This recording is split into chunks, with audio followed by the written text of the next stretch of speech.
guys, what's up? So it's your Big Daddy Lawrence again. Nandito ulit tayo sa aking channel. And kamusta kayo dyan? So ayun, gusto ko lang share sa inyo yung nabili ko sa Shopee. Meron akong babahaging hacks. Ito is very useful sa mga lalaki or sa mga big daddies natin dyan na malalaki yung paa, kagaya ko. Kasi short story, meron akong size 16 ng mga sapatos. Before ako size 15, pero ngayon size 16 na ako. And hindi naman tayo basta-basta makakabili ng size. Lalo sa Pilipinas, size 16, napakabihira niyan. And I'm only 5'11 guys, di ba? Kaya yung mga 5'11 dyan, size 12 lang, sana all. Sana all! Ayun, so, ayun nga, syempre yung mga sapatos ko is nagiging madumi din pagka ginagamit sa panlakad, sa panlaro. Wala akong time para, or wala akong ganung budget para makabili ng bagong sapatos kung meron mga size 16 ulit na lumabas. So, ang ginawa ko, naghanap ako sa Shopee ng pwedeng panlinis ng sapatos, and guess what guys, napaka-effective nitong product na to. And i-share ko sa inyo to ngayon para syempre hindi nyo na kailangan gumastos pa kung hindi naman talaga effective. So, alamin natin kung mag-workout siya dito sa sapatos na nililinisin namin. Ito, ang sapatos ng anak ko. Nililinisin ko to since I was able to use yung product na yon sa mga shoes ko na. Mamaya after this vlog, ipapakita ko yung mga pictures, yung mga result ng mga sapatos ko from before and after. Para makita niyo yung effect or yung epekto nung binili kong product. Talagang effective. Para sa akin ha, para sa akin. And please like, share, and subscribe guys sa channel natin yon, and puro hacks and tips ang ibibigay ko sa inyo. As a big daddy, as a first time dad. Sa mga first time dads natin dyan, you know what to do. Alright. So let's start. Okay, so ipapakita ko sa inyo yung nabili ko sa Shopee ngayon, no? Ito yung Shoexpress. Yeah. Shoexpress. The cleaner. Actually, meron siyang 4 na variant sa Shopee. Meron siyang Shoexpress the cleaner. Meron din siyang sole booster. Meron siyang shoe freshener. Tsaka yung shoe clearer. Parang mga gamit siya para linisin talaga na maayos tsaka gawing bagay sa sapatos nyo. Pero ang binili ko lang ngayon is yung dalawa. Yung sole booster, yan. Shoexpress. Tsaka yung the cleaner. Actually guys, napaka-effective din ito. And just to let you know, sa Shoexpress, meron siyang 279 pesos. Sa Shopee ko lang nabili yan ha. Just for the bottle only. Ito lang po. Yan. Pero meron din silang bundle na kasamang brush. Ito. Actually, nakababad na nga siya eh. Yan, brush from shoe cleaner, tsaka yung microfiber cloth niya. Yan yung inclusion ng 420 pesos nila. Ngayon, ito naman, nabili ko siya for the price of 225. Yan. Yung sole booster. Sole booster para sa mga sapatos na nangingilaw na or nagda-darken, pwede nyo gamitin to para mawala yung para maging puti ulit. Okay, kaya ang sole booster. And meron din siyang bundle na 274 pesos. May kasama na siyang cling wrap. Ito yon. Mamaya i-explain ko kung para saan to, tsaka yung gloves. Well, actually yung plastic gloves, hindi ko na siya masuot kasi hindi siya kasya sa kamay ko. Ang hirap maging malaki. Okay, so let's get started, no? So, ang kailangan lang natin ngayon, syempre yung container with water. Yan.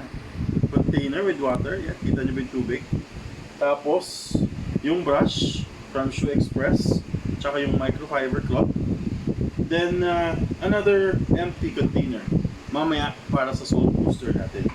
Well, kung meron kayong mga extra na toothbrush na hindi nagagamit, pwede nyo gamitin to para sa mga maliliit na sole.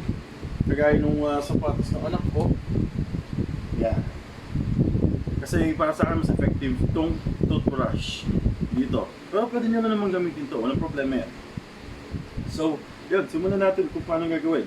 So, ang kailangan nyo lang, may instruction naman pala siya guys, no? Ayan, sa likod, kung paano siya gagamitin para hindi kayo mahirapan. Pero ipapakita ko sa inyo kung paano gagawin. Lalagyan lang natin yan. Yan. Lalagyan lang tayo sa tubig. Hindi naman marami, hindi naman sobrang dami. Tsaka 250 ml siya, so hindi naman siya one-time use. Napaka effective nitong shoe cleaner natin. And take ko nga pala dun sa shop na Shervin Villoso. Okay. So simulan na natin, no? Yan. And guys, ito tinanggalan ko na siya ng sintas. Ito yung sintas niya, yan. I mean, ito yung kapares. Ito yung sintas. Yan. Okay. Yan, diba? Para naman hindi tayo masyadong matagal sa vlog natin. And kung hindi nyo pa napapanood yung first vlog ko, ano ko rin yun na. Yun ang duyan natin na binili natin para sa baby. Okay. So yan, as you can see, bumubula siya, no? At I think that's a good sign. Kasi sabihin, effective or talagang tinatanggal yung dumi. On. And by the way guys, no, bago ko pala siya punasan, inano ko muna siya, pinagpagan ko muna siya ng dry towel. Pinunasan ko lang para matanggal yung mga alikabok, excess na alikabok na pwedeng na hindi na matatanggal ng pag-brush. Okay? So yan. Yan na.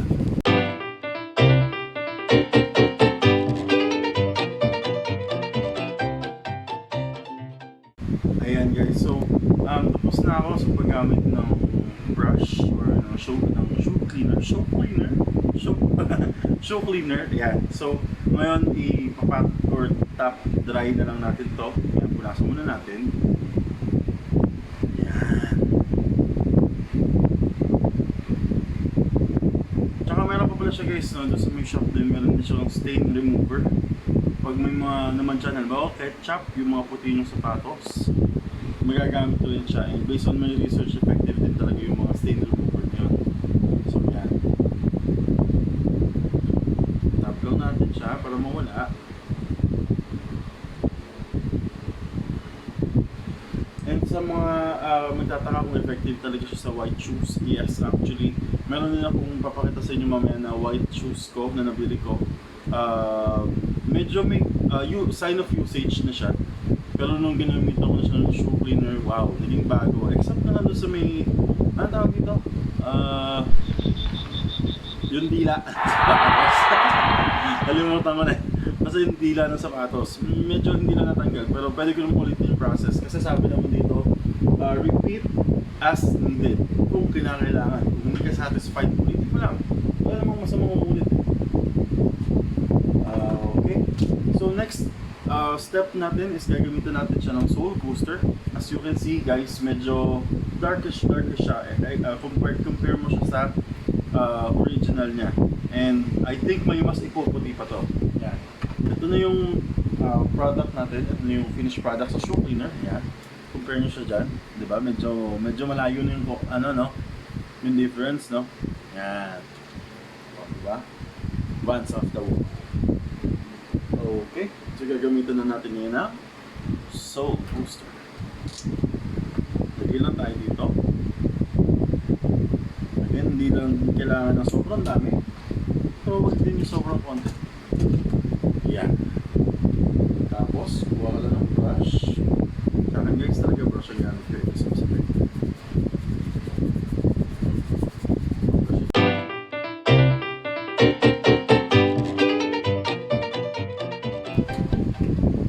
Okay guys, so ito natapos ko na siyang i-brush yung pinaka-sole niya. Ayan o. Yan. Yan. Kita ba? Kita. Yan.